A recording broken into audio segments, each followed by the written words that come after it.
Paranormal Experience Radio with Kat Hobson covers paranormal experiences, haunted locations,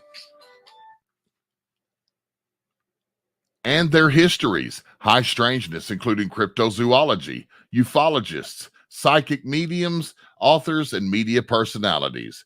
Join her as she seeks to bring light to those places to those things that exist in places hiding in the dark. And here she is, your host, Kat Hobson. Hello there. I am so glad that you're joining me tonight. We have such a show lined up. I'm very lucky that I have some friends who have some of the most interesting hobbies. They have the most interesting experiences. And tonight is no exception because, you know, I have known Max Hawthorne for a couple of years now. He is somebody who shares a love of aquatics with me, preferably saltwater. And he is the author of the Kronos Rising series. He writes very interesting and unusual books. He is such a great, it's not really horror, although it is, but the suspense and the random things that can happen in here. He is known as the Prince of Paleofiction, and mainly, he's my friend. And Max, I'm so glad you're here tonight. Thank you.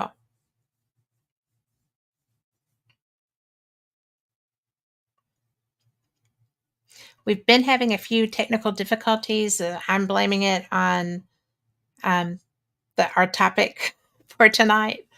And we're trying to get him back because he is doing the death spiral there.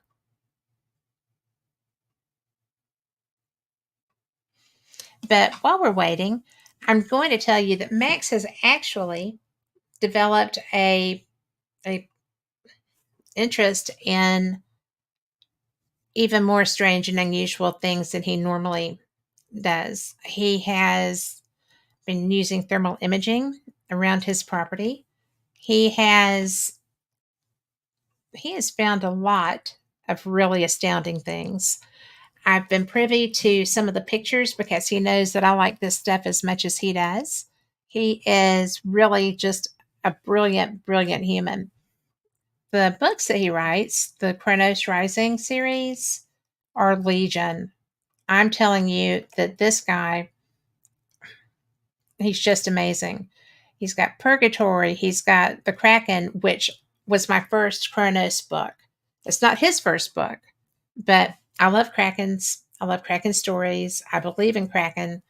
And this is Kronos, who is like a monster predator. Well, he doesn't get along well with the Kraken.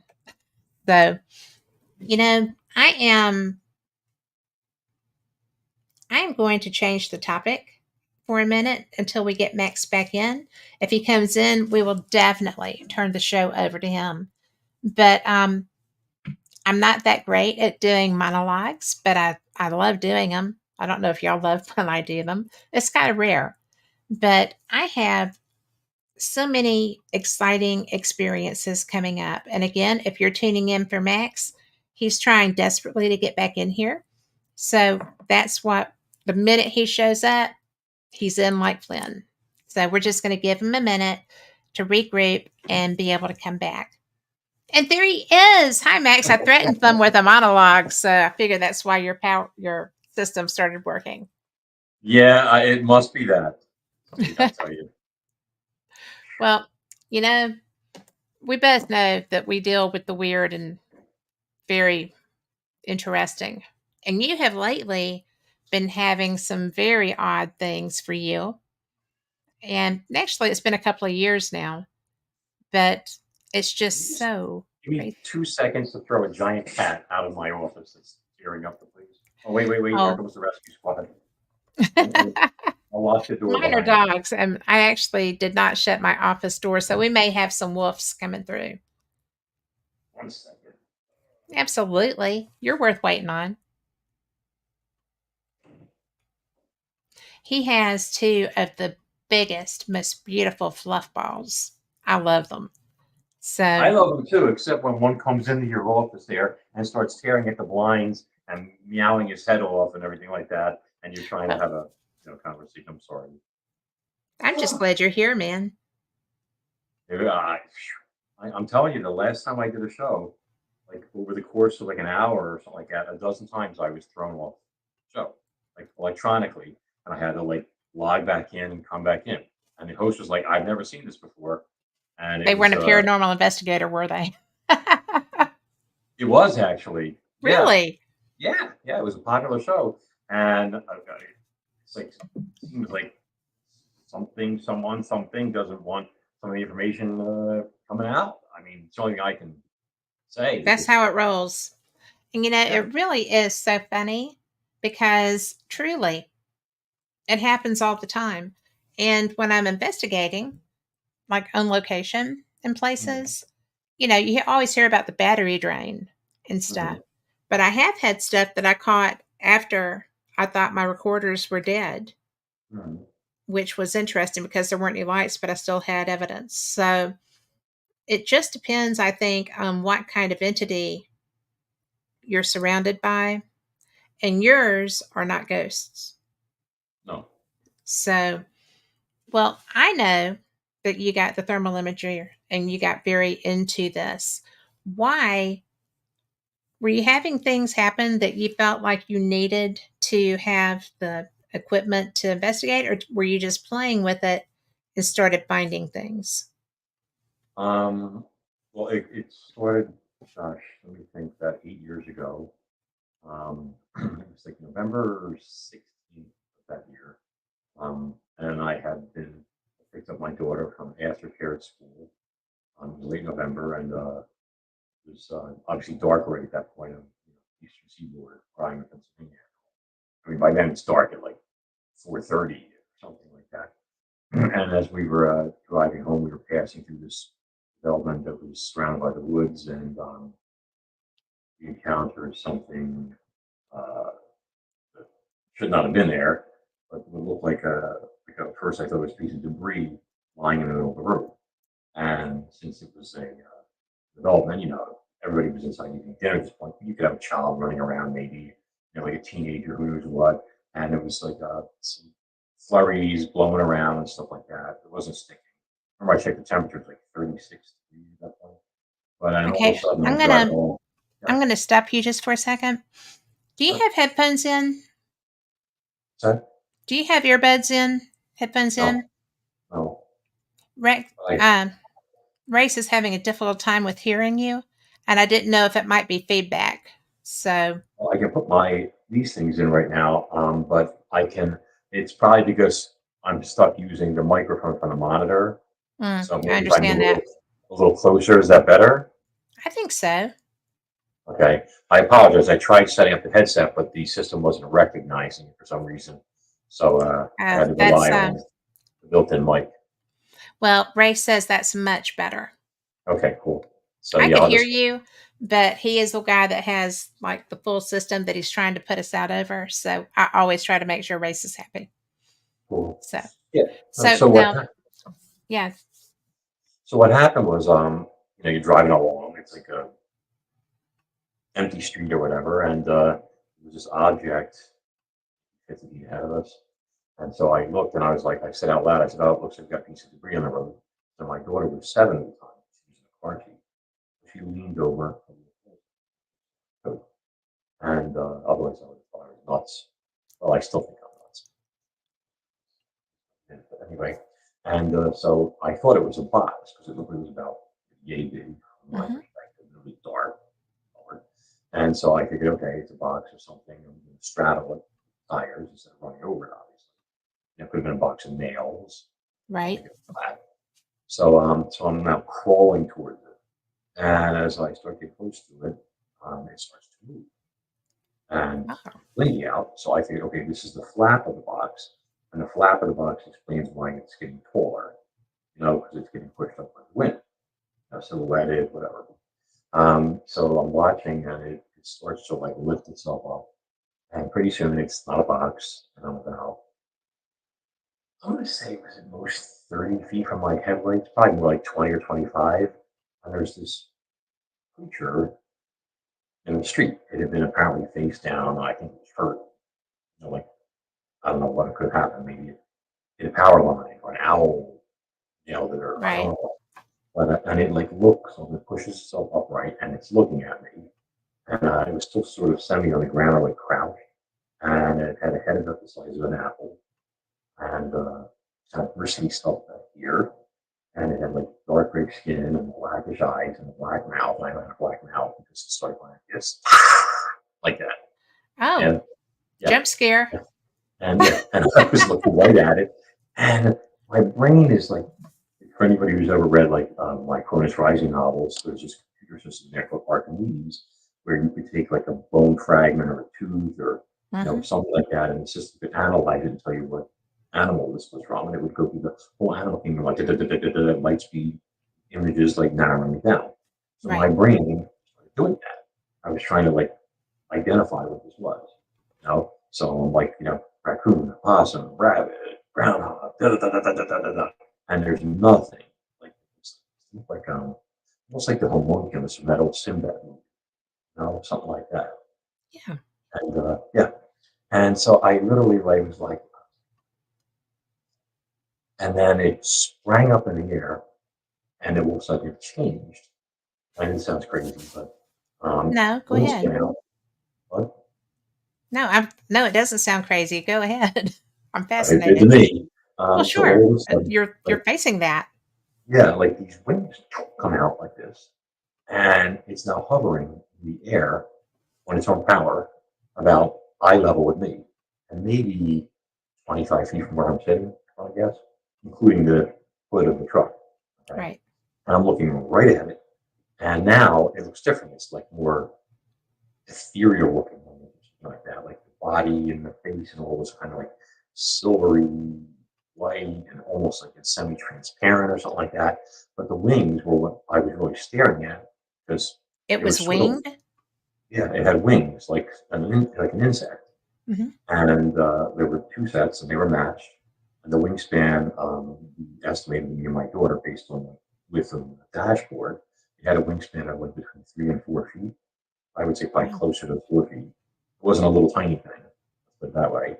And the wings were matched. It wasn't like a dragonfly's wings where the front pair is a little larger than the back pair, and they have that weird taper to them.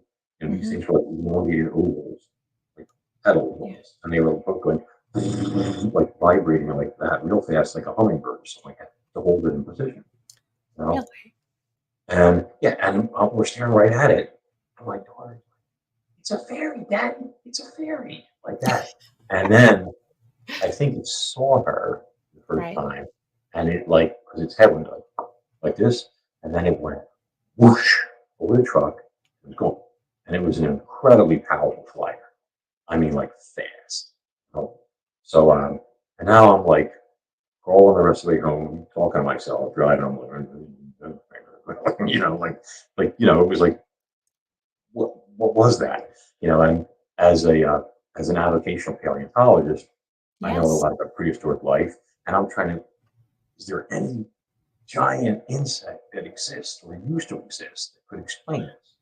You know, and the closest I could get was like an extinct, like I think it was from the Triassic period or maybe the Cambrian, Hmm. an extinct dragonfly named like Megalorna or something like that. But this wasn't a dragonfly.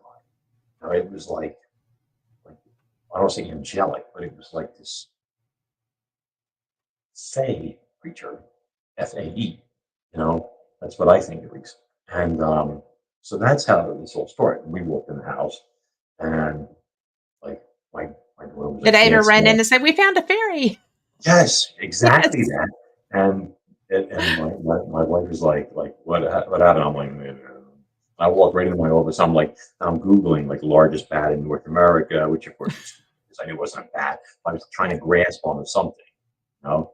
But so if anybody's read like my book Monsters and Marine Mysteries, you'll see like there's like, as soon as I got in the house, I drew a picture, two pictures of it. I guess it was hovering there with the dash Yes. and everything, and close up of his face as best as I could recall.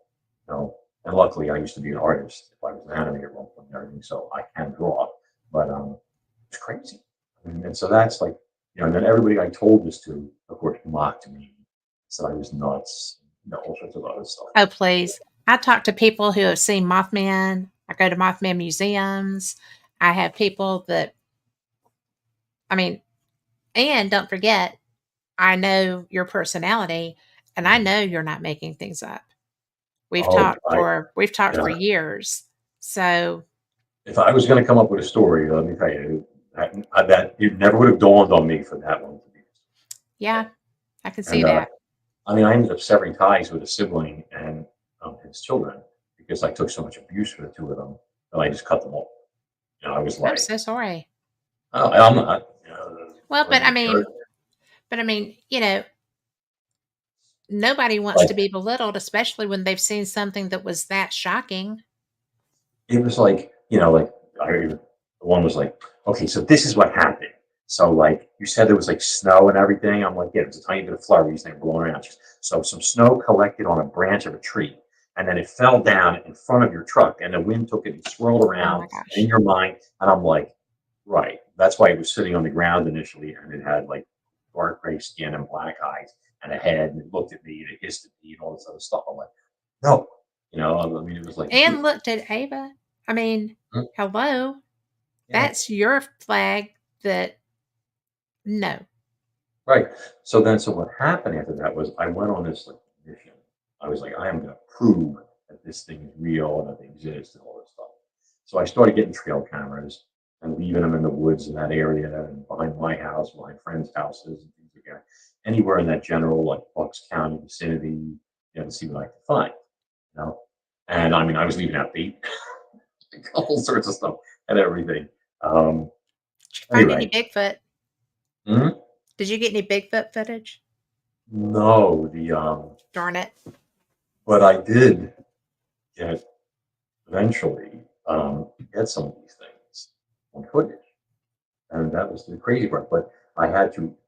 It didn't happen until gosh, this was 8 years ago. So this would have been in the last 1 to 2 years. Hmm. 2 years ago, I started getting footage, and that's because I changed to better quality trail camera. I Right. started hand activating trail cameras. You know, like if I anticipated something, you know, out there or thought I saw something. You know, because I mean they're fast. I mean, really fast. I had one that like it was triggered by it triggered the camera itself, but it was only the last 3 or 4 frames at the far right as it was blasting by. And when I say it was moving, you could see it. You know, there's one really great frame of it where you see all four wings, the head, and stuff, and it looks almost like a ET kind of movie a little bit. Question. Mm-hmm. When you caught that image Uh-huh. and could actually verify the pieces, Mm-hmm. were the wings spread like it was in flight? Was it using Yes. them to propel or was it running? No, it was fine. It was like blown by the camera, you know, it just happened. And I think it only got caught because it was a pair of foxes or something that were right there. And I think the Okay. camera was already running when it went by. So, but I've improved my techniques since then. I've learned how to make adjustments to my cameras so that they don't give off like beams detectable, things like that, so that it makes things, you know, much more high degree of accuracy and luck, whatever you want to call it. But the stuff like I don't know if you have you seen like my new website that has the Mhm. footage on there. Yes. Okay, so that being on there was caught on camera as a result of this ongoing, and I wouldn't say ongoing, on and off investigation. You know, like I would put out cameras and I would try for a couple of weeks and I'd be like, ah, whatever, it's not going to work. And then maybe the following Christmas, I'd get a camera for Christmas. I'd be like, you know what, I'll try again. You know, Right. or for Father's Day or something like that, you know, and stuff. And, you know, just by persistency and dumb luck, things start happening. But the footage that's on, I've gotten to the point where I've gotten such amazing stuff now that I've started making documentaries on on an actual website for people to be able to see.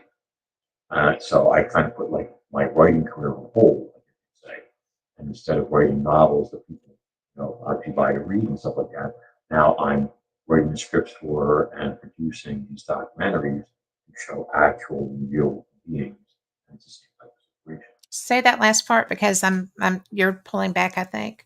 I'm sorry.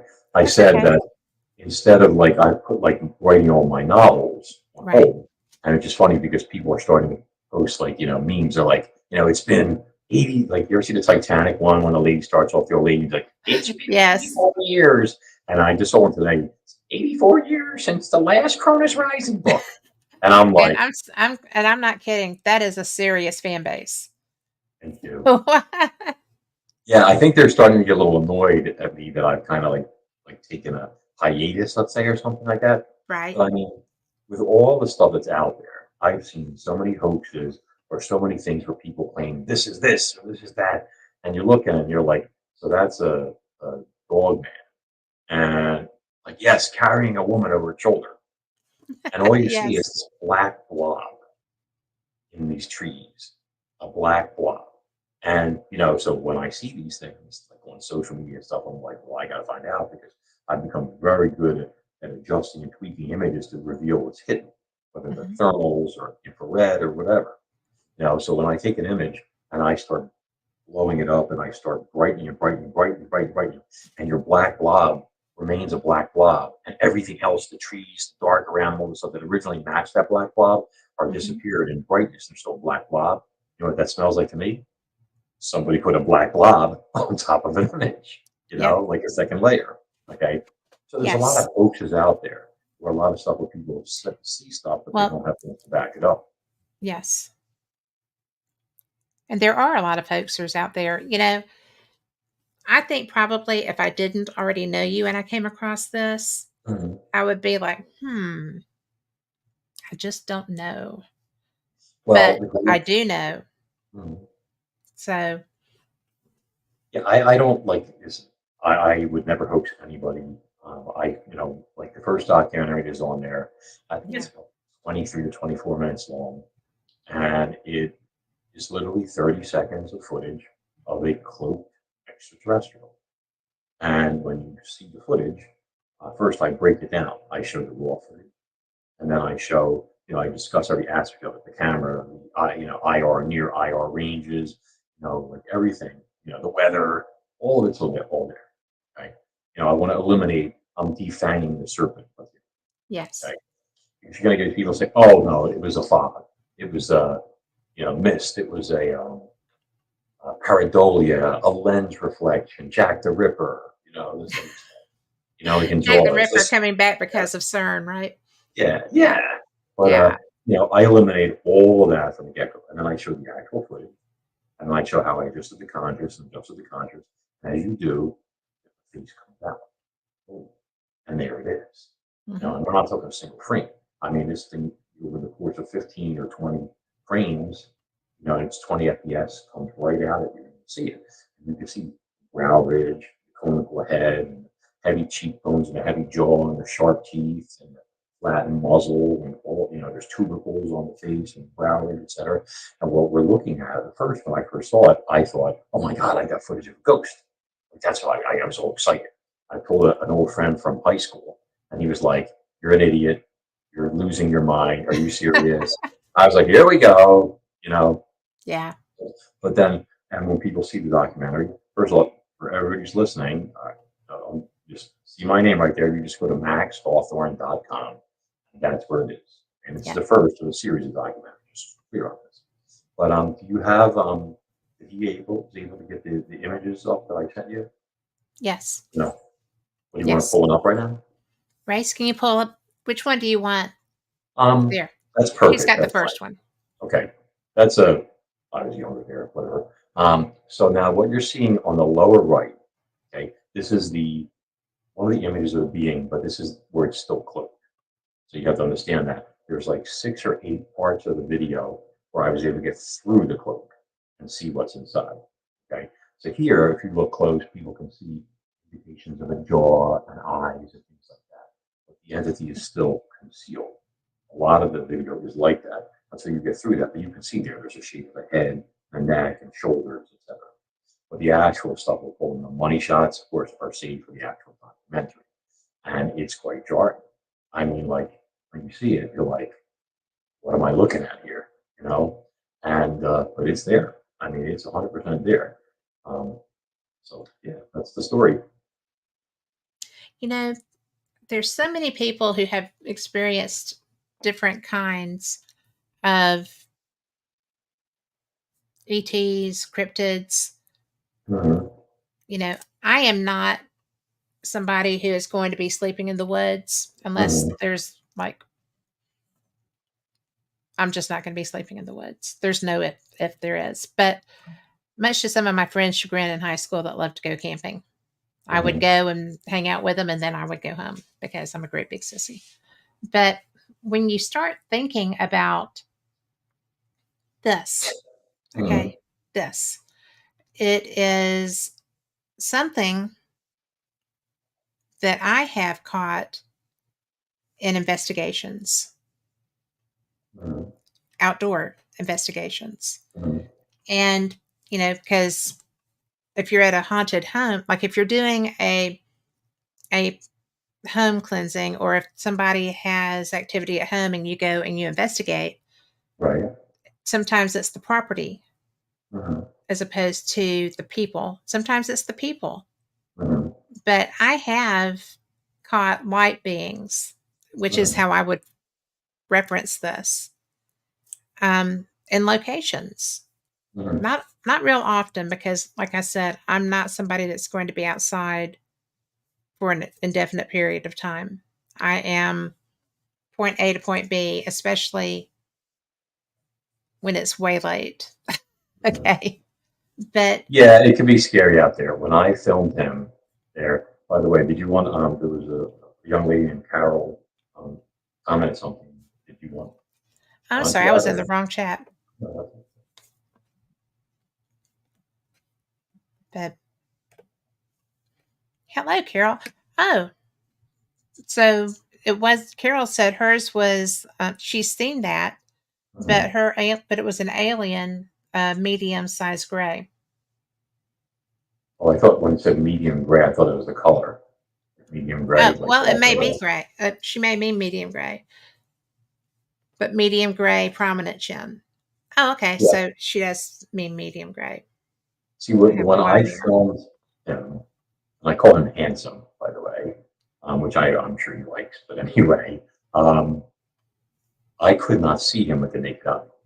Right? Like I was at this house, and cats see things we can't, you know. And the so this cat at the house was like falling at the window, whatever. And I had been visiting there, and I had a trail camera affixed to a deck post at this house, which abutted Mhm. the wood.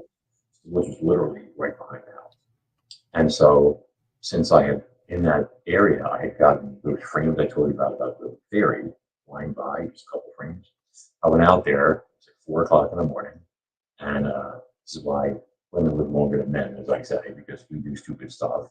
Like you won't go in the woods, and guys will sometimes or whatever and stuff. But so I went out on the deck there, and I was waiting. I was like right behind the camera, and I do this thing like when I want to, I call flashing, where I'll trigger the camera's motion sensor by taking my hand and going in front of it real quick. Yeah. And you got to do it quick so you get your hand out of the way, obviously. Right. Get the hand in there. And this, can give you a head start on, catching something, especially something fast or something like that, or not close enough to trigger it or whatever. So when I did that, I couldn't see anything, but you could feel it. When the being gets close to you, it's cold. And you'll Right. see Okay. when the viewers go to the site, and keep in mind it is a pay-per-view site. It's either like $3 for a couple of days or $10 for the ongoing monthlies that they want. Yeah. But the you'll see the temperature um, as it pulls away. It temperature raises several degrees towards the end of the footage right away because it's backing away. So it literally brings cold with it, along with this kind of like a staticky feeling, like like if you rub your arm in a balloon or something like that, you'll feel it. EMF. Yeah. Um, so this was happening, but I couldn't see anything. But it was getting a little creepy, so I decided, all right, this is enough of this. There's nothing out here, whatever. I went back inside. And it wasn't until the next day that I saw this footage. And when I first saw it, I thought like there had been water on the lens or insect, which of course was pretty cold. That was kind of silly. Whatever. But the whole thing was this big energy field swirling around like a cyclone, like this on an angle, like this kind of angle. Mhm. Okay, like, and that somehow conceals him from being seen. And my impression is that I've got several of them on video like this, and they're like observer types. They're to watch, keep watch on things, people, whatever, study. I mean, it could be anything like that. It wasn't aggressive, or he wasn't aggressive, I should say, because I was right there, 6 feet away, I estimate, 6 to 8 feet at most. And this guy is like 8 feet tall. So, I mean, if he wanted to harm me, he could have very easily. So, which of course, at the time, if I was thinking about it, I probably would have been like, maybe this is not a good idea at all. But fortunately, I couldn't see him, so maybe that worked Right. out. But yeah, this is like a reptilian type extraterrestrial, and it has a cloaking device around it that keeps it concealed. And this cloak may also actually be a portal. Oh, His cloak may actually what? also be a portal, like where how it Okay. travels.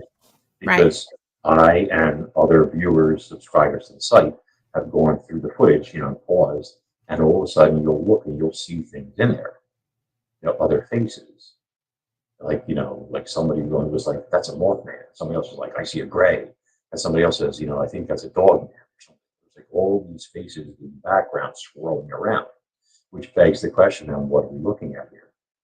Are these beings that this entity has met before? Maybe it's like a record of travels or studies. Is it Maybe they're concealed? abducted species that they're researching. Yeah, or maybe it has disguises, and maybe it's able to assume an appearance. And these are like its closet, maybe different suits or something like that. Maybe it's an actual portal where these other entities would like to come through, but maybe they're not allowed. Maybe it's the gatekeeper, that keeps them in line. I mean, who's to say? You know, but it was fascinating, and that's what kind of really got me hooked into this thing. And since then, I have been blessed to be privy to catching a lot of different things on video. Bucks County appears to be real hotbed for this stuff, and I don't know if it's like you said, is it the location, is it me? It just seems like a lot of the times, like these things, just like either I'm getting insanely lucky, or there must be something about me that they like. I don't know. What state are you in? Pennsylvania. Okay. Because I know, do you remember um, Jennifer and Kevin at the Pier Reversal? Oh, Well, Jennifer. Oh, wait, Jennifer and Kevin Malik? yes. Of course. Well, So, Kevin passed away, yeah, I know. and Jennifer and I talk a lot. Mhm. And she is she is not in Wisconsin any longer. And it's really fascinating that this is happening to you because Jennifer is experiencing this. The reason I asked the state is Mhm. to see how close you were to her. Mhm. She is above you. And there's so much there. Mhm. Like in this case, in our chat room, Carol said that the alien that he saw Mhm. said, just observing, Mhm. speaking telepathically, because that seems to be a normal thing Yes, in these encounters. it has happened. And I have had spirits who were talking to me telepathically that I actually picked up part of on a recorder. So Mhm. they can flex, I guess. But I think that probably it's not where you are, it's who you are. Mhm. And when you use the term watchers, Mhm. and there's an awful lot of that going on, but I don't know anyone else who has actual footage Mhm. of what you're describing. I think that's just so cool. Of course, I think you're pretty cool anyway. But this, when you started telling me about it, Mm. I didn't realize how extensive these experiences were for you and how personal. Yeah, I I mean, think in the beginning, um, and yeah, the telepathic communication does happen, but there's also can be verbal stuff. Yeah, I think in the beginning they were not happy that I got one of them on film. I You could know, understand that. yeah, because like a day or two later or something like that, I had removed the camera, and there was a large heavy hose rod outside, and something had smashed it, struck it, and damaged it. You know, the metal was bent, whatever, all this Yeah. stuff. Now, that could have been a deer for some reason, ran at the house and jumped up and smashed into it. You don't do that. Well, not in my experience, but it was almost like, if you can see Ansom's face when he realizes he's being filmed. You can see his expression. These are not unemotional or cold creatures. They have expressions just like we do. And Yes. you see his face, and he kind of like his eyes pop and look right at the camera, really, like that. And then like his head pulls back, and then he does this like you got a look on his face like somebody where you just got in trouble or you just got pulled over for a speeding ticket. Busted. Yep. Yeah. Like obviously there's higher ups and stuff. Hi, Cat, Max, and roomies. Dude. That's Uh, Margetti. yeah. Salt of the earth, love that guy. But so the look on his face is kind of like it's like oh, type of stuff. And so I don't Yeah. think they were very happy about that at first. And they can find people, as I discovered. Like that wasn't my house for this film, but I remember like I don't know, a few weeks later, when I started putting something together on this, I was really studying it, enhancing the images, adjusting shadows and contrast to make it jump out, finding more and more crazy stuff. And like I was lying in bed, and it was I don't know, almost asleep or something. I don't sleep well. I just don't. I would kill for a good night's sleep. But and something roared right in my left ear. I was like lying on my right side. It almost sounded like a lion. It's like just like that, And I get very crabby when somebody wakes me up, and I literally turned. You couldn't see anything, and I told whatever it was to go have relations with his mother. Okay, and I'm obviously putting that politely. I Okay, but understand. literally that's what I said. Okay, and I think they must have been like, man, he ain't afraid of no ghosts or something like that, this type of thing.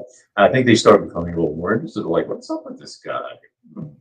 Like maybe they just looked at my window and saw the pliosaur painting, the dinosaur painting I have on the wall there, or all the fossils. I don't know what. Maybe they read Cronus Rising series. They're like, this guy can write. He appreciates dinosaurs. He's our kind of guy. Or Yeah. whatever. I don't know. But so like, there seemed to be like a few things where they were trying to like scare me and that wasn't working. And then there was like a few times where some practical jokes were being played, which was a little annoying. Like at one point I had in my office, I have a really big recliner, like a lazy boy, and I had a bad shoulder injury, so I had to sleep in the chair for like a month straight. And at one point I got up in the middle of the night and it was dark, and I needed drinking water, and I walked from my office through the great room, through the kitchen, through there, and we have a large deck, and there are lights out there, but they turn off unless they're motion activated. And as I'm walking, the lights are turning on to match me. Mm. Dunk, dunk, dunk, as I'm traveling. Something's facing you and walking along on the deck Right. outside there because it wasn't me setting them off. And I was like, it's very funny. I'm like, I'm not going out there. No, no, no, no, no. Nope. No, but but I think after a while they kind of like saw the footage. I realized I wasn't trying to. This was more like research and theorizing based on what limited information I had, obviously. So my stuff is not like, oh, it's this or it's that. It's like could be this, it could be that. I let people draw their conclusions type thing. You know, but I wasn't doing the whole they're out to get us, they're taking over the planet, or any of the other stuff that you hear and like that. I They're wasn't very trying. much more subtle. Yeah, I wasn't trying to spread like terror or use that as a sales pitch or like that. I mean, don't get me wrong. I'm sure an 8 foot tall reptilian humanoid with sharp teeth would be very scary, to see with the naked eye and stuff like that. Yes. But they have not been aggressive towards me. In fact, sometimes they can be actually sarcastic and amusing. And I'm not kidding. Like because I've had them say things to me here and there, where you hear something, and you're like, "Where'd that come from?" And you hear it inside your head. It Yes. bypasses your ears. You hear it though. It's very weird. Like we were at the zoo months ago, and it was me and my daughter and my friend. We were like in the like some sort of primate enclosure or something like that. These like black monkeys running around, and I literally heard him say, "Hey, is that one of your relatives?" Like that, trying to be funny and everything, And I literally, Oh, I that's all you muttered, I need said, is just a smarty pants one, right? "Yeah," and I literally muttered out, I said, "It's very funny." I said, "Wait till we get to the reptile house," We'll that was let you like, meet your relatives. yeah, Yep. like that type of stuff, But so I think they've been more accepting, et cetera. Because one of them came back as a different one. This one I call Smiley, and he triggered the camera himself deliberately, and then smirked into the camera, like actually mugged for the camera. And you'll see it's in an upcoming documentary. I can't So wait. yeah, at first I was still a little nervous about it because it was kind of like, is that an intimidating smile? Like we're gonna get you? Is that like something funny, like playful? That type of stuff. You know, like I said when we started, I have known you for several years. I And apologize for that. well, I'm just going to tell you, you have never been boring. I have always enjoyed our conversations, even though you know that your books terrify me because I do swim in the ocean. I am a saltwater girl. So I have a hard time with some of them. And the empath in me has a hard time controlling with some of the others. So, but I love them. And you're a brilliant author. So I, I don't know. Do you think that you caught their attention Mhm. because you didn't just run out, you didn't just run over the box, right? Right. You stopped and gave it a chance, Mhm. even though you were unsure. And Mhm. then when it met you face to face, when it rose, you still didn't try to run it over, I you know. Yeah. And then it realized that you had your young with Mhm. you, and it sounds like that shifted. So your initial exposure to each other Mhm. was not something that was horrifying. Mhm. But, you know, I'm just so fascinated. Do you think that was a chance encounter, that first one? I think it was injured. I think either got hit by a car or hit a power line, like or an owl, something like that, took a swipe at it because it was literally like lying there face down. I think Yeah. color may have been changed to match the asphalt to try and blend in a little bit. Because like I said, it was dark gray, but when it jumped up, it was different. Or maybe it was trying to look friendlier to a child, like a child in the vehicle. But it's interesting that you said that because like that spring, 6 months later in May, we went into the woods in that area, and I had brought a heavy plastic bowl filled with delicious Costco blueberry. This big sucker, and just mouth watering good. Because my ex-agent had said, "Oh, that's a type of fairy. It's called a brownie, and they live in trees with squirrels and all this other stuff, and they eat fruit. And, you should leave it some food and this type of stuff." Well, I thought she was a wackadoo, to be honest. I was like, "How do you know all this stuff?" Or anything like that. But so we did. We went into the woods and we walked in. I don't know how far. I was armed, just to be clear on that, because not necessarily worrying about them, but you never know what you're going to meet or who. Well, there's cats and bears and I worry more about the two-legged predators. well, yeah. Well, they But have no mercy. You know, can I can I stop you before we get any further into this because we have to take a break, but I really really want to get into this part more in depth. Is that okay with you? We're pausing for station identification. I will go. Something like that, yeah. Yes. So we'll be right back, and y'all come back and join us. Hey, UFO conference enthusiasts. We've got another great event for you in 2024. The Saucers and Aliens Kansas UFO Day in Dimension G is being held in the UFO capital of Kansas, Geneseo, on July 6th. This is a fun festival in the middle of nowhere.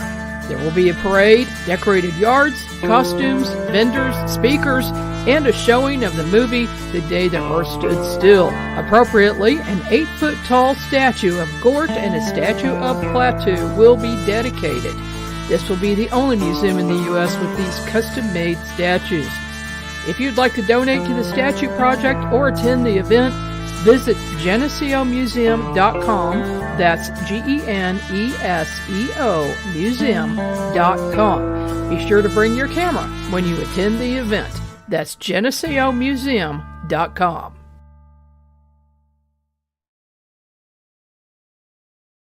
The Unx Network presents a health and wellness spiritually based brand of hemp-derived CBD products made by Hopewell Farm in Harrogate, Tennessee. We apply our Cathara energy work with all of our plants and products. Our products made in small batches with only 2 ingredients of pure hemp, full-spectrum crude oil, and coconut-derived MCT oil. Third-party lab tested for potency and legal THC levels with 6 strengths of 1 ounce oil to choose from. Know what you're buying and get what you pay for from Hopewell Farm. Applied directly to a specific area, Hopewell Farm topical salve in 1 ounce and ½ ounce sizes made with pure hemp crude oil, comfrey extract, and all natural ingredients. Find the Hopewell Farm link and coupon code on the Unx Network website at unxnetwork.com. That's unxnetwork.com.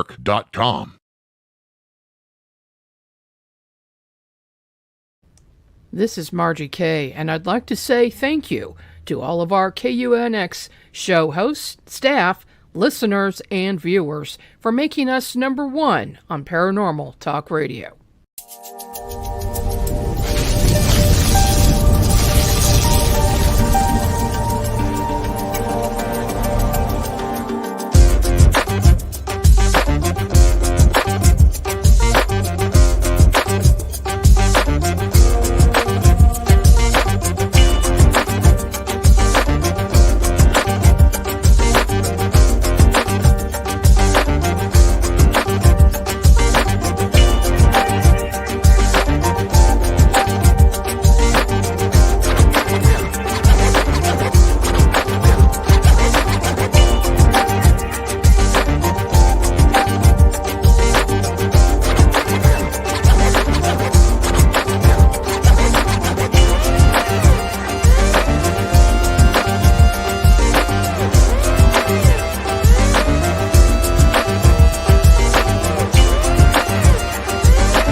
Welcome back to Paranormal Experience with Kat Hobson. That's me. And I am so excited for a couple of different things. Number one, KUNX Digital Broadcasting has been voted the number 1 paranormal network, period. And I'm going to say congratulations to Margie K and to Race Hobbs. And I appreciate being here. So, pretty good stuff, right? And there's going to be a cruise if you want to come on and meet hosts and stuff like that. There's information on the website, and that is unxnetwork.com. So, go and check it out. We actually have a lot of events coming up. One of the things that you heard advertised in the break up in Geneseo is going to be a lot of fun. So, check us out. And tonight, I am so pleased because I have someone who is more than just a guest. He's a friend, and he is a brilliant author. He has got the largest following with his Chronos Rising books. And because I swim in salt water, I don't, they scare me. So, anyway, we are talking tonight about his experience with beings that are not in the water, or at least not his. So, Max Hawthorne, I'm so glad you're here. Kat, it is an honor and a privilege, and I mean that from the bottom of my heart. Thank you. Thank you for putting up with me. Something that my teenage daughter doesn't do these days, but hey. That's so bizarre to think of her as a teenage daughter. Yeah, well, that was 7 years ago, that initial thing. I know, right? By the way, those that green guy you got standing to your left. Al Leon, yes. Yeah, I have photos of them. I'm not kidding. I know. I have both IR and thermal pictures of them. Well, you should send me one. I'll ask them if they're kin. They're some of them aren't very friendly. Well, you know what? I have come to an understanding that they're just like humans. Some of us are schmucks. It's true. And some of us in the past, and probably still ongoing, have used other ones of us as test subjects, research subjects against their will. And so while we do have the Love and Light Brigade, we also have the dark and darker side to our species. And I don't think that it's right to classify all people that don't look like us, who are obviously non-human. I don't think it's fair to classify everybody as a bad guy. But I do think that just like when you meet strangers, trust the energy that you get from them. And I think the difference is that if it's a human predator and you're in the right environment, you stand a chance. With a non-human predator of any type, they're faster, stronger, and more ferocious. And no matter what species, you're probably not going to come out well. But it's just, it's universal, I guess is what I'm trying to say, Max. It's not, people talk, I'm going to use Travis Walton's story as an example. Everybody's like, oh my God, and he woke up and he saw people that looked like bugs and started freaking out trying to kill them. And then they left the room and came back as Nordics. I mean, they saved his life. He got caught in a backwash. I mean, he was dead. So it's pretty much a miracle that he survived that encounter in the first place. So there are different sides to every species. And I'm just what? I agree with you 100%. I think a lot of grays that are out there are sent here to for specimens, or DNA and things like that. And so you see the negative aspect of them. There are nice ones, just like there are negative ones. But I've said this before. When it comes to any beings, intelligent beings of any species, you compare them with people. We range from Michelangelo to Mengele.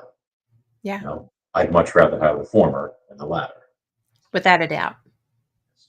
So, but I've been lucky that my experiences, generally have been positive. I think you're lucky too, because that can flip on a dime, apparently. Yeah. Sometimes you have hunter gatherers who are here for scientific experiments, Mhm. and you have hunter gatherers who are here for supper. You know, it just depends on who you run up across or Well, against. fortunately, I'm so blubbery these days and loaded with carcinogens from all the junk I eat. I don't think anybody want to make a meal out of this mess. So, Yeah, well, poison! I It's don't know. poison! You're silly. And, it helps pass the day. It's No, better that's than being true. boring, right? You have never been boring. Oh, by the way, so I was so grateful what you said about the books. If any of your readers are interested, they go on the Cronus Rising site, which is cronusrising.com. There is a free book section there that I've set up so your listeners and viewers can go there and get a whole bunch of nice free downloads and stuff. That's on the That house. is very kind of you. Thank you. You're welcome. I also started doing things for subscribers to the new site, the Max Hawthorne site, where I'm doing Thermal Thursdays now. I started doing it on Facebook, but now I'm moving Right? it over to there. So I am sharing because there's no way I have collected so much stuff that I can documentaries to cover everything I've got. So I'm just going to Yes. put stuff out here and here and here and here. But so everybody that's subscribing there will have access to the site and they'll be able to go in there hopefully weekly and they'll see some amazing stuff. A lot of them, I don't know what they I mean, I can't identify the species. You can get some ideas, but it is some fascinating stuff. I just think that's so awesome. You know, I understand paywalls and I understand the work that goes into getting some of these um, websites put together and everything else. And I don't have a problem with a paywall. I think Mhm. that it's very generous when a creator shares that. And so for everyone listening, if you go to maxhawthorne.com and take advantage of the free content there, make sure that you're supporting other ways too. Don't just be a hit and run if you can Yeah. manage to not. Because, and I know that you're doing that for our listeners, and I appreciate that. But I also appreciate you and the hard work that you do.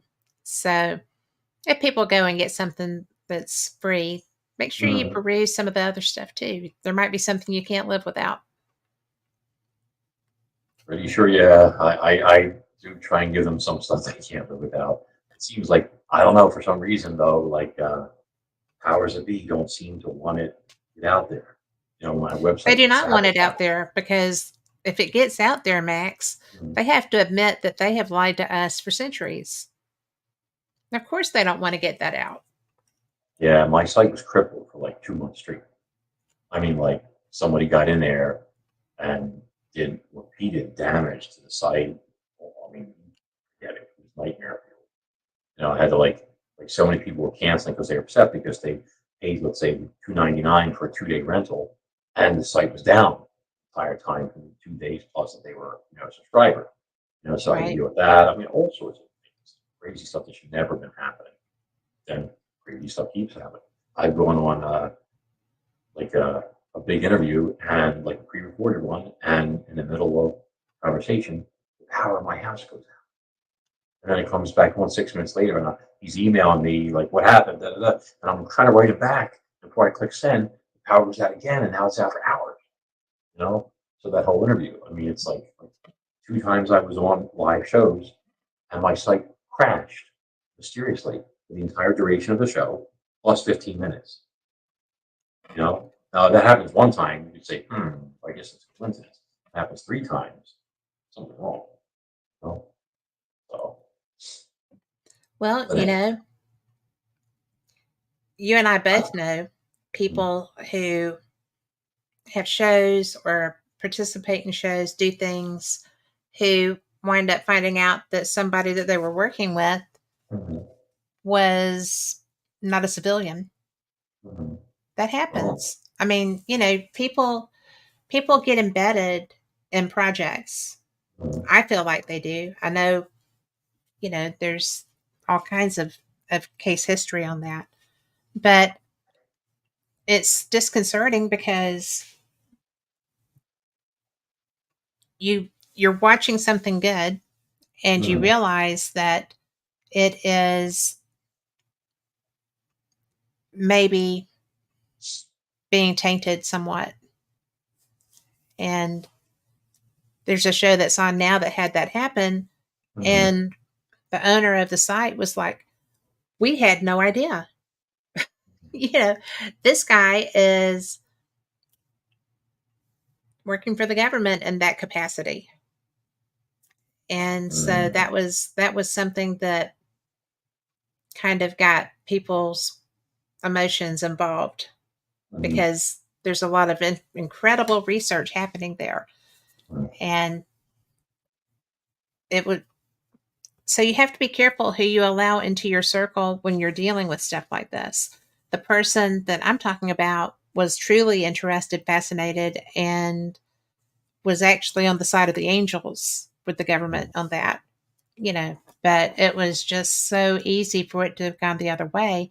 And I think that's what happens to people like you who have all these experiences. You had the video, you're sharing that, and they know the dark side of the powers that be that don't want that out there, because they're going to have to fess up on what schmucks they are and their organizations. They don't want to have to come out with that. And when somebody who's credible has that kind of evidence, they're going to have to address it at some point. Well, I'm tenacious. You are tenacious. I will not be denied. I will not be stopped. That's like I told people in the past, like others can slow you down temporarily. Only you can stop you permanently. Yes. So, well, have to keep plugging away. And it's really odd, because everybody I know whose heart is fully into this are completely committed. And, one of my... Yes, but there's so many. I mentioned going to these conferences and stuff, and I'm sure that this is something you might want to look into later if you're not already. But, there's so much information that is out there. And, they have experiencers that, they have somebody for experiencers to come out with their information in front of other experiencers. And I think that's something that's very important. Like, I'm sure that if somebody else around you is having these experiences, you'd like to know that, so that you can kind of ascertain, are they the same? Are they being taken, whereas to your knowledge, you're not? Or are you? Abducted? Yeah. Have I ever been abducted by extraterrestrials? Is that what you're saying? Well, do you feel like you have? I feel like they tried once and they failed. And what did you do? Let's just say I'm not helpless. Okay. And harder to paralyze than some people say. A little more tenacious and all that. Well, you're a fighter too. And I've seen some of the things that you go and hunt for in the water where you're at a disadvantage. So I know you're tenacious. I once fought an alligator that was trying to eat my dad with a fishing net. Chomp, chomp, chomp. Yeah. Funny, but yeah, it's that whole thing with the Greys that's a conversation for another time, because I'm going to actually do one documentary on that. We'll oil it down with that whole incident. Yeah. Again, it was like, the evidence is all there. It's like I managed to get very, very lucky, or they were very clumsy, or I don't know what. But you have 3 toes on each foot. 3. Really? Yeah, and the footprints are about that long or that wide? No, that long, small. Like the size of a 10-year-old's foot, maybe, or something like that. Yeah. Yeah, but the long. Well, that's the three toes I've heard, Yeah, but that those, size is a little unnerving. no, I think this is about 4 feet tall, like that. So, my hands are a little bigger because they're closer to me. I Right. held them. You understand what I'm saying? I mean, I'm talking about a foot that's probably about 6 inches long, something like Okay. that, 7 at most. You know, Because that looked a lot bigger than that. yeah. What's that whole thing? It's like when you're fishing, if you hold the Yes. fish out, they look bigger. See, like this. Look at the size of this fish. You know, it's a trick we learn as fishermen. You know, you got to straight arm them a little bit. I But have to tell I have to tell you something because you'll be so proud of me, maybe. I don't know. But we went deep sea fishing. We were mhm, about um we were 2.5 hours out, and that was that's a that was a that's a long, haul. Yeah. yeah, it was fun Right. though. But I caught a remora A and remora. a Really? remora. So I was just like, wow. Of course, shortly after that, one of the guys on the other side of the boat caught the shark that he probably came off of. But I was saying maybe it was like you almost hooked the shark and you got the remora instead I'll or take the something. remora. I will Yeah, take the remora. that's the one with But the sucker on its head, like right. yes, and That it one? stuck to the boat. Yeah. Wow. That was wicked Nice. cool. But because you're always fishing, I just thought I would share that with you because I was so Oh, that's excited. cool. And then you Yeah. caught the shark. I had a funny incident where somebody I know, he was this a few years ago, was with his girlfriend down in Florida, and his girlfriend's brother had a sailboat, like a 40-foot sailboat, in the Keys or something like that. And so the couple was like snorkeling off of, let's say, the right side of the boat, starboard, and her brother was fishing off the port side of the boat, left side of the boat, right? Oh, And he hooked a bull shark. So he's oh fighting the bull no. shark, which are man eaters. It wasn't a giant bull shark, but it was about 200 pounds. It It would doesn't kill matter. They're bad sharks. They him. are So mean sharks. so they stuck their heads out of the water, and the girl was saying to her brother, "Hey, what do you got on?" He goes, "Oh, nothing, nothing. Just stay on that side." Like he's trying to keep them calm. So they came up with this genius idea to swim under the boat, and so they could see the fight with the fish underwater. You know, so they're underwater, come Oh my under the God. boat, and they service on the other side. And as they're coming up and they're getting ready to service, they see they're near the stern, you know, the rear of the boat, and this bull shark comes cutting, goes like underwater, like, and it's just trying to get away, but it's a Well, terrifying thing. sure. And they're like, "Put your swim!" like this, and there's a mad rush to get to the back of the boat. Girl is the superior swimmer. She gets there first. Boyfriend grabs her, yanks her off the ladder, throws her back over his shoulder, and climbs out himself. Ex-boyfriend, right? Doesn't even help her out of the water. She came out all like, she's like, "What happened? The women and children first." He's like, "Oh, I'm a liberated guy. It's every man and woman for themselves." They broke up a few days later. Yeah, he wouldn't have made it back to the he wouldn't have made it back Yeah. to shore. I mean, But yeah, yeah. you know, it's like, that's, We'll just troll with you as we go back in. yeah, Yeah. What I'm a surprised they schmuck. didn't. Yeah. I mean, it's kind of like as a guy, it's kind of your duty to protect your girl or child, or something. I think somewhere along the line, some people forget these things. So, Well, I have no words. mm, shocking, And right? that doesn't happen, right? Yeah. But Well, what a schmuck. That is just the worst. yeah, it wasn't a good thing. But you would never do that. Nope. Didn't do it with the alligator. Nope. Yep. And well, I will tell you, when the gator first lunged at me and I sprang back, I was like, "Dad, watch out for the gator!" And then it turned and it cornered him. He was trapped. He was literally cornered. No, he came out. I was like, "Oh Nope. my God!" Like because he recently had a heart attack, and the hill behind him was like this. There was no way he was making up that hill.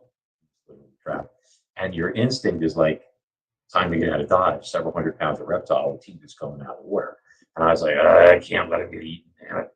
So I was looking around. I had nothing except the fishing net. I was like, well, I guess it'll do. And I just ran up. Bam! That's how the fight started. So anyway, it was all good.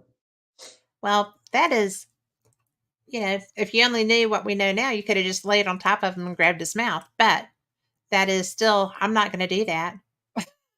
You talking about I like know what that how works like Steve with that. Irwin used to do like Well, I that mean, stuff? that actually is how you can get an alligator controlled. Yeah. Yes. They have such a weak jaw Yeah. that The opening just a, muscles are weak. just a But tip for our listeners. If you're yes, but facing you an have to alligator, come you have over to the top of get its head and grab its mouth. on top of the gator in order to be able to do that. Yes, And that's what I remember, said. Come over yes, to the but this head. gator was sideways to me and was looking right at me. So you're not going to be able to sneak up behind him and jump on him Mm-mm, type thing. You know, no. those jaws can come. Trust me, they come right at you. Okay, so We had one that come wasn't up out of the come up out of the canals in Gulf mhm. Shores. So it didn't come after us, but and people are stupid. These people left their dog tied up outside by the Oh water. my god. And I'm like, that is so wrong on so many levels. But I guess they just didn't believe it. But they're They fierce. specialize in eating dogs. I hate to say it. Especially cute little ones that have no way to get away and are I mean, yappy. they're ambush predators. I mean, the one that I fought him twice, and then after I drove him off the second time, he just hung out there locally, like, and kept stealing our fish. You know, he would like swim up and take a fish off the line before you couldn't reel it in fast enough. So, Well, but he then he got it started back trying, on you. yeah. And then there was this big white dog, like a Pyrenees or something like that, that some neighbor there had in a development, and it was like barking at the gator, and the gator would get up and go out of the water towards the dog. But the dog was like not stupid. He would bark and just go up the hill further, and then the gator would be like, that's not going to work, and this type of thing. So he was Yeah. a problem gator. I called Fish and Game, and they said they've been there 6 times to try and get him. You know, and they said he knew the sound of the diesels, and every time that they would show up, he would head to the center of the lake and just somewhere and hide out, and they could never find him. In But, Gulf Shores, they built a dog park in Lake Shelby, which is alligator infested. My dogs have never been to that dog park, but who does that, right? I don't know, but I have seen films of them climbing fences and stuff. Yeah. So Well, there are no fences between the dogs and the water. none. None. No fences. Well, I don't There are think I've fences even between read the them. dog and the road, but not between the dogs and the water. Yeah, I don't think I'd be frequenting that dog park, or my dog would be frequenting that dog park either. No, So, I don't even kayak that lake.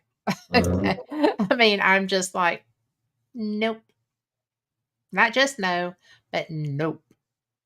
So, Yeah, well, it's I don't know. I mean, like alligators, they're everywhere down there. I mean, I've had multiple times I go to a lake and I try shore fishing, and some gator comes up and he's looking for lunch. a You free know? meal. Yeah. Yeah, and I'm like, no, like it's a problem. So Yeah. Gertie is the scariest of all of Max's. I He think calls Al Gertie. oh, I thought he was talking about this garter snake that we had living in one of the flower beds that my daughter would hand feed last Could spring and be. summer and stuff. Yeah, I think that's what he's talking about. I have Could some great be. videos of it. Yeah. She would feed her like night crawlers and hold them, and the snake would come up and take them out of her hand and everything, eat them. Imagine that. And then she had babies. Yeah, not Nope. my daughter, the snake. We knew Yeah, just making sure. that Clear that. Mark Eddy is pretty special people. He is. So, Salt of the earth, that guy. yeah, he is actually. I like him. But when have you had any weird contacts as a result of other than your electronics being jacked with and things probably seeming off? Have you had any like MIB experiences, Men in Black kind of thing? No, not that I'm That's aware good. of. Yeah, I'm watching Jaws again. Margetti. Here's to swimming with bow-legged women. Arr. Yeah. Um, Arr. the I am a pirate. So yeah, I don't know. I mean, like maybe like if you think about it, it's like the two beings that I've kind of semi-encountered and where I had a few like I don't say conversations, but I have received a few lectures from them. Okay. But if I was doing something that they disapproved of or was talking about something they disapproved of, like they kind of like made their presence known, like verbally or whatever. But I think if there was any real problem, like maybe that would happen. But I think they're pretty content with the situation. Like I said, when people see the video and the next video that's coming out also, yeah. is the one that's in production now. You know what a phantom cat is? Yes. So if there's anybody out there that doesn't, these are like these people keep seeing these large, really black panther type cats that they're not supposed to be places they're not supposed to be, including the UK and here and stuff like that. And you'll see in the news sometimes footage of large black cat, and the police always say, "Oh, it's just a big house cat or something like that." Cougar, a melanistic cougar, or what. Right. But I got 11 seconds of footage of one from like 15 or 20. Say that again. I said I got about 11 or 12 seconds of footage of a phantom cat from 15 to 20 feet away. And that's the next documentary that I'm working on. And it's fascinating. People see what this animal really is. Yes, because you showed me that. Mm-hmm. Yeah, but we're not showing that yet, so let's not put that on. That was just for you to see. No, I'm not. But to me, it's astounding because I know there's cryptid researchers all around me because there are Bigfoot all around me. And I am always fascinated when something is intelligent enough to present as something else. Okay. And then it comes across somebody like you who is very good at what they do. And you can lift that veil to see what their actual persona, what their actual appearance is. And there have been times that I wished I had somebody like you who was with me on a paranormal investigation when I was having, beings of, dark, so that I could see, and I'm getting better, but it's, the only one I've ever gotten that I haven't been able to find out what form it was melted down a door and went under the door next to it, like at the end of a corridor. It was at the end of the corridor and up against something, and it just melted down that wall and went under the door. Oh, it didn't melt the wall. I mean, it just slid down and went under the door next to the end of the hall. But the picture that you showed is the known cryptid, and yet it's presenting as a house pet, basically. It starts off as a large cat, like the size of a young mountain lion, 80 pounds, something like that. And then things change. Does it camouflage like that because it's a predator looking for a meal, or does it just want to not be picked up? Or I believe it's a combination of it. It can change depending on what it's stalking, and or if it's a defensive response to a potential threat. Okay. So, but it's a fascinating study, and it's going to blow people's minds when they see it. So that works out nicely though, because for subscribers, because I guess if you're paying $10 a month, it might sound like a lot of money these days, but when you realize that you're going to get unlimited access to everything that comes out and watch as many times as you want, Yes. I'm going to crank out this stuff, And that works out nicely. it's so fascinating because you're kind of and I know that Kronos is probably not done, but you're you found another predator in your backyard. I mean, you know, something that people have been looking for millennia, really, to have solid proof of. And it's just turned up. Yep. And It's I a got to little tell you, disconcerting. well, but I've got to tell you that if you take those images Mhm. and do books with those characters, Mhm. they're going to sell like fire too. I mean, but you would probably have to put a disclaimer on there. This is, if you see this, really run. Mhm. Yeah, really get a door shut between you, or but seriously, there, I know that Kronos Rising series books are possibilities. We don't know what is down past a certain level. We can't get there. They Mhm. say we can't get there. But, you know, with land based or shape shifting Mhm.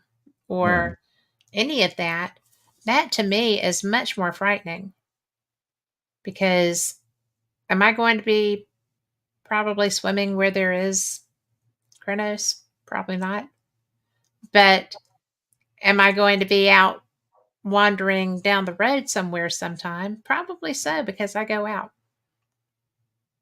So Carol said that she lives in Ontario and she saw a rabbit in her backyard. I had a rabbit in my backyard today. That's weird. That's cool.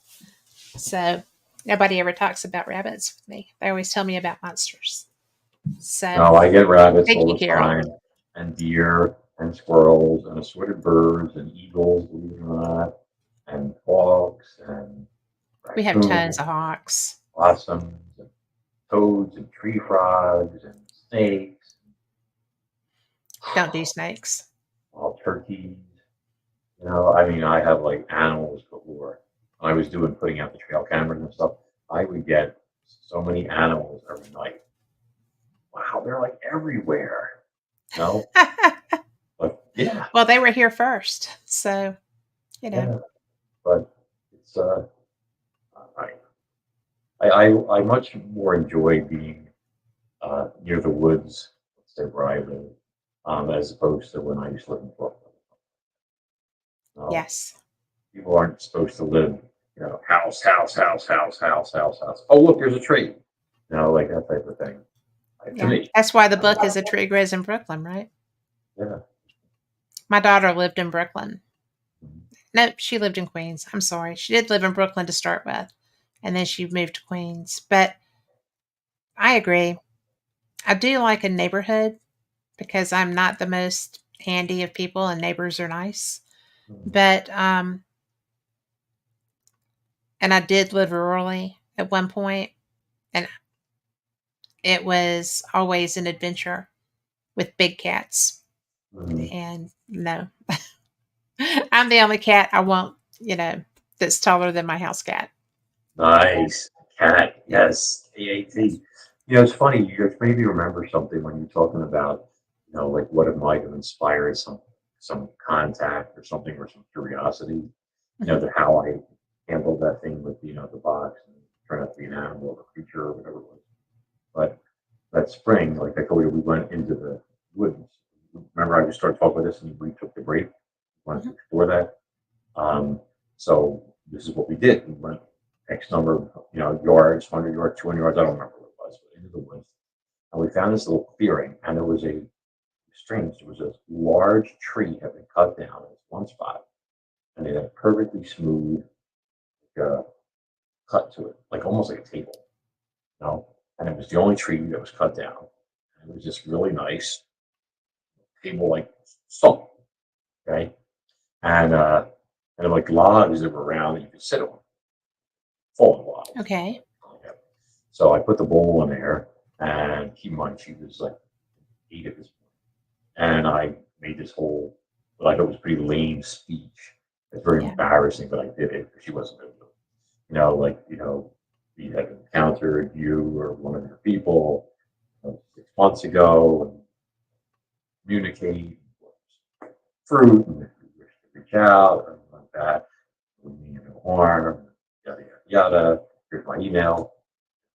Say that part, you know what I'm saying? Yeah. And I left the fruit, and we left. And then she had school, I think, the next day. And she said, Daddy, when you get home, drop me off. Make sure you go check and see what happened to the fruit. Yeah. So I went into the woods again, and the bowl was in the exact same spot, and it looked like it hadn't been moved, and all these big, delicious blueberries were all gone. It clean. And what I thought was a little odd about that was that, well, if this was a deer that shoved its face in there, it was like munching away, or Yeah. squirrels or whatever, there'd be some blueberry juice, there'd be some skin, a little bit of mess, all might have been knocked over, whatever. But it was just like something that picked everything up and it was gone. So I thought that was a little odd. But then I was on a show and somebody was like, I said, it's probably teenagers walking by that found the blueberries and ate them. And the host was like, right, because if you found a bowl of fruit in the middle of the woods, you pick it up and eat it, right? Because you think it was safe to do so. And I was reminded of that one of the Shrek Right. movies where he's like, Donkey, there's a plate of fresh waffles in the middle of the forest. Don't you find that a little suspicious? No, like this type of stuff. So I was like, that's a good point. So I don't know. Maybe that put the word out. Like, this guy might be worth looking at, I don't know. Well, somebody liked it. Yeah. Well, those Costco blueberries are good, let me tell you. I mean, they're like the size of grapes, these things. I'm like, these Jurassic Really? blueberries? I mean, where did they come from? You never saw them? Oh my God. Not like that. Yeah, no, Costco has these certain blueberries. I think it's the Kirkland brand or something like that. Their own stock. They're just ginormous and delicious. I mean, forget it. I know it sounds like a Costco pitch. I don't work for Costco or anything like that. I'm just telling you that's where they are. And, Well, I'm going to take a note of that. We have a Mm. Costco. I don't go, but I will. and then they got those green grapes. Some of them are like this big. I mean, love they're those. like little plums. I'm like you eat 4 of them and you're full. Not I could 4. stand that. Yeah.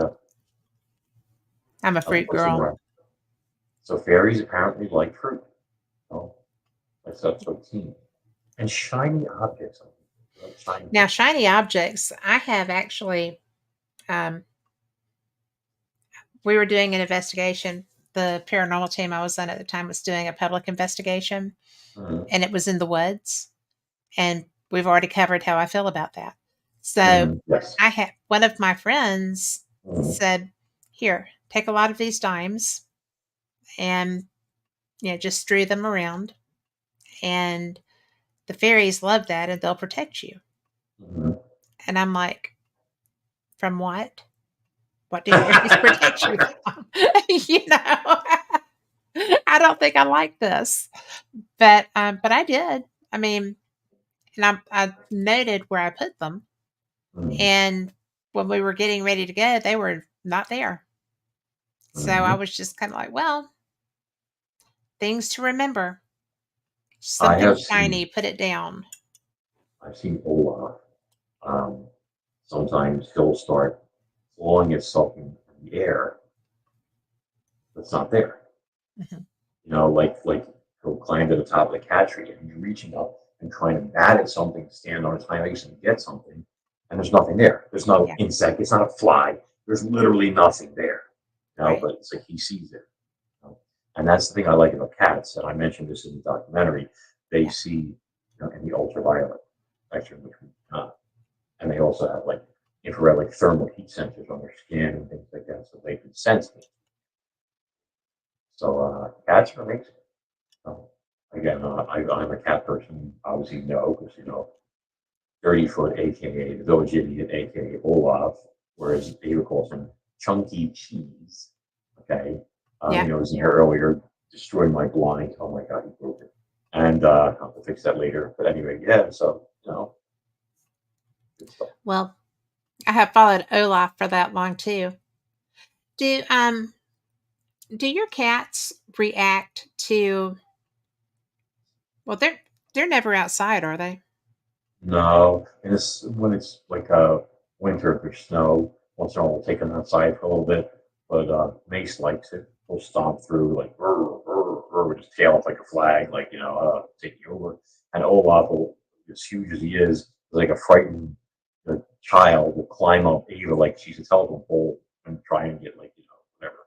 Isn't like I was just what? curious if they reacted any of the times that you have felt like, or that you got that picture of the big cat. That was just Mhm. right at your door, wasn't it?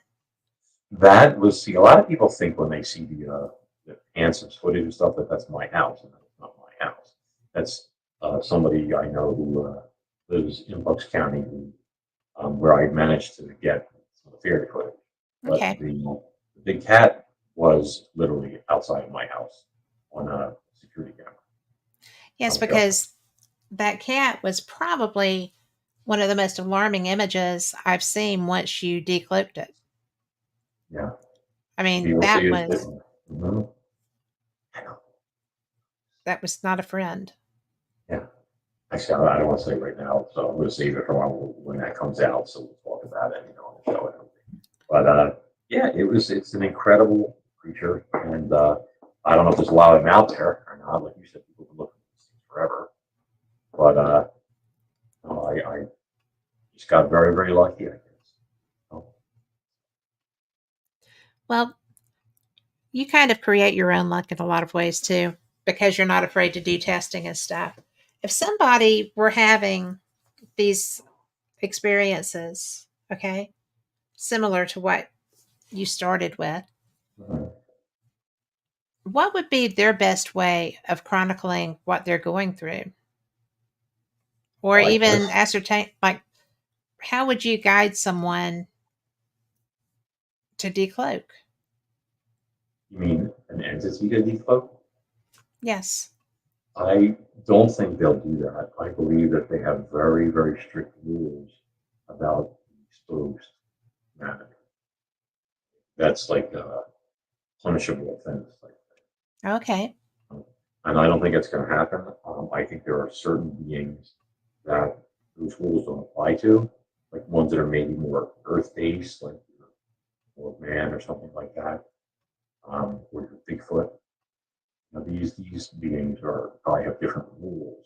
I think the actual extraterrestrials, I think they have guidelines that they go by, which is another reason why I think, the reason why I wasn't born.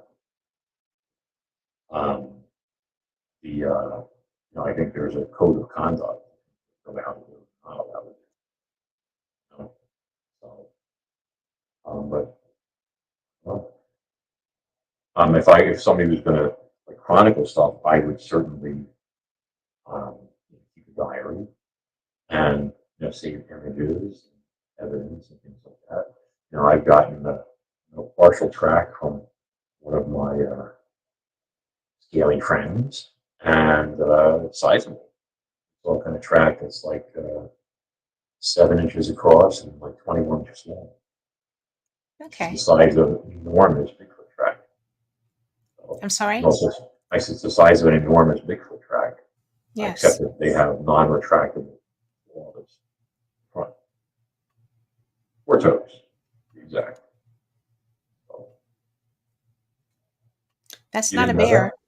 that? No, Well, no. I told you it's one of these reptilians that I yeah, but I told mean, you. I'm trying to think what else would do that, but that would not be a bear.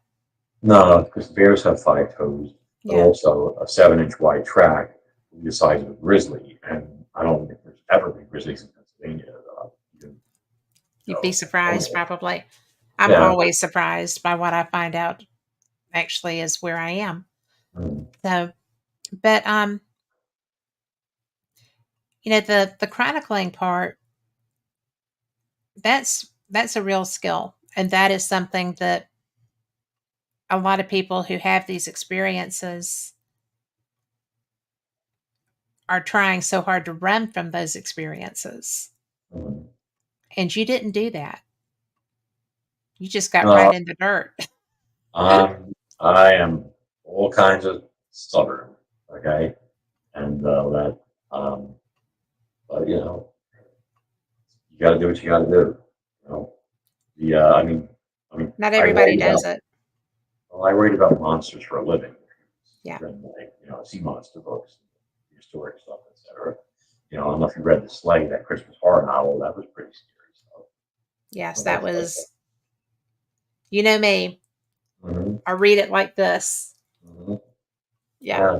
So I have people to like leave say, and go back. yeah, one of the most flattering book reviews I saw on Amazon was a woman saying, "Scariest book I ever read." She goes, "I cleaned my whole house in 2 days because of this book." What she would do is she would take the book and she'd read a few pages, and then when it got too much, she'd like put it down, and Yeah. then she'd clean her bathroom, and she'd come back Yes. out and she'd read some more, and then when she stopped, and then she'd clean the kitchen, and then and this is how That's she the only way would. I can read your books. So that's very And that's flattering. Yeah, I so just can't. maybe that's the fascination. Maybe my ET friends, they like the books. They're like, hey, this guy's all right. Hey, You nice are all right. dinosaurs. So, But I but but, I do. I have to just read some of it mhm, and then walk away. But I do eventually get through them. That is just so funny and I because can't thank you for I just what was the one ah it'll come to me. But the one that I read where the male was being hunted and I was just like, "Oh, oh." the male It was dinosaurs being hunted. Oh, was this when the whaler shot him with the harpoon cannon? Talking about, yeah. and they blew out his shoulder and everything, and he was like almost he was horribly wounded. Yes. Yeah, that was And I it. was just like, "Oh my god. I can't Yeah, read this." And I can't put it down. So, I did yeah. have to This put it down for a little bit, but because I'm so squeamish when it comes to things that are possibilities, and yours really technically aren't possibilities, but you don't know. mhm. You just Well, don't know. I have been I've been criticized, for example, in the first Cronus Rising book. I mean, you probably know I'm a bit of a conservation. Yeah. Like when I go fishing, I release almost everything I catch. I don't hunt. I'm not into killing animals. I gave up being a veterinarian because I didn't want to kill animals. I just couldn't. But I did a whole scene where one of the main characters in the very first Cronus Rising novel, Amara Takagi, um, or her character arc or her background is the fact that she is a conservationist. She was protesting, the baby harp seal roundups, where they go out and they kill the little fluffy Yeah. babies and stuff like that. You know, people could say subsistence all you want. I'm sure there's other ways you can make a living, but so I did an actual scene with that in full detail, described, etc. It was horrifying, and a lot of people couldn't handle it. Some people were like, "Oh, that didn't need to be in there, this and that, etc." No, you don't want it to be in there because you don't want people to know the truth, or you feel people are going to realize how horrifying this is. Yeah. Okay, my job is not to And make that you is happy. horrifying. Yeah, so Yes. I don't work for this person. If they don't like it, you can leave me a negative review, which they did. Okay, and all that, and that's fine. Okay, but my goal was to tell a story and also to bring the light of day onto what I believe is a horrifying condition that should be stopped. Okay, and Well, if we have a platform and there's something that we feel that strongly about, mhm, I think that's part of the reason that we come across these platforms. Because it's one thing to just be like self-promoting and you know all the things that go with selling books or selling shows or selling whatever, mhm, but when you come down to it and it's something that matters to you intensely, mhm, to be able to have a way to get that message out, I feel like is a gift. you know and yes, are the seal hunts awful? They're the worst. sometimes, We almost eliminated a species because of that, and it still happens. So I don't know. I think you're a hero for having included that, Thank you. because the first time I ever saw a documentary about that, I Mhm. cried. I cried for hours. And then when I would think about it, I would again too. So thank you. Welcome. Thank you for doing that. Now, tell me, Mhm. are you going to continue to be even the bit of the bit strong that you've been with these creatures? I mean, they're aware that you're doing this. They Am I gonna be what? Are you going to continue to be confrontational to the degree that you are with what you're finding? Because some of Like that's really alarming. confrontational? Well, And they're aware that you're aware, and they're aware that you're filming and Mhm. that you're peeling back their secrets. Mhm. So that's a little you know, confrontational. No, I honestly think it's got, like I said before, it's gotten to the point where it's more like uh, like they like to bust my chops. I told you, The like in cat. the zoo, when the guy was like, Yeah, "Hey, I is that know. one of your relatives?" You know, like this type of stuff. This is not done to harass. This is done to be funny. You know, this type of Right. stuff, and I give it right back. You know, so Well, it but is what that's it is. that one. Mhm. Well, I'm only aware of two, like that I've encountered, let's say, or something. And they're not the same individual because there's distinctive differences in terms of facial structure and stuff like that. So but like I wouldn't call it confrontation. I'm not like out there like, come on, you guys want to fight. No, but you're peeling away their secrets.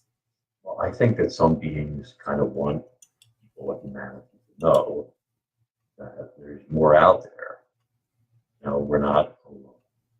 We're not uh, the ultimate species in the universe, let's say. We're certainly not the oldest. We're certainly not the wisest species in the universe. And I Touche.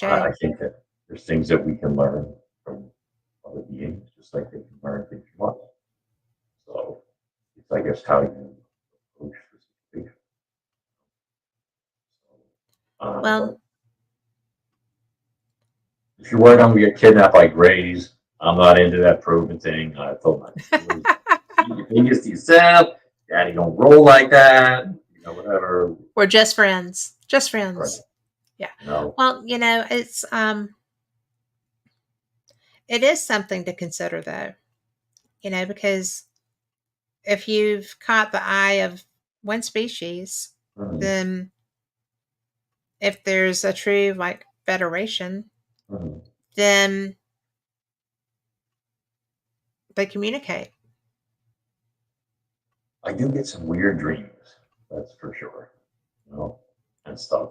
But then again, I need more sleep. So if I get more sleep, maybe it'll be a little clearer. There's supposed to be some meaning there. Interesting. Do you Yes. meditate? Thanks. Um, a little bit, but it's a matter of not having to match the stuff with letters. We're saying I want a T-Rex for Christmas. Leonard Skinner Right? or T Rex? Yeah. No, because you see, my former music manager used to manage Leonard Skinner for like 50 Okay. years. Man, and they had promoted my song, I Want a Tyrannosaurus for Christmas. So that's what he's talking about. And I'm not singing the song because I did not sing the song. Okay. The young lady was hired to do the voice of the child for the song. It wasn't me.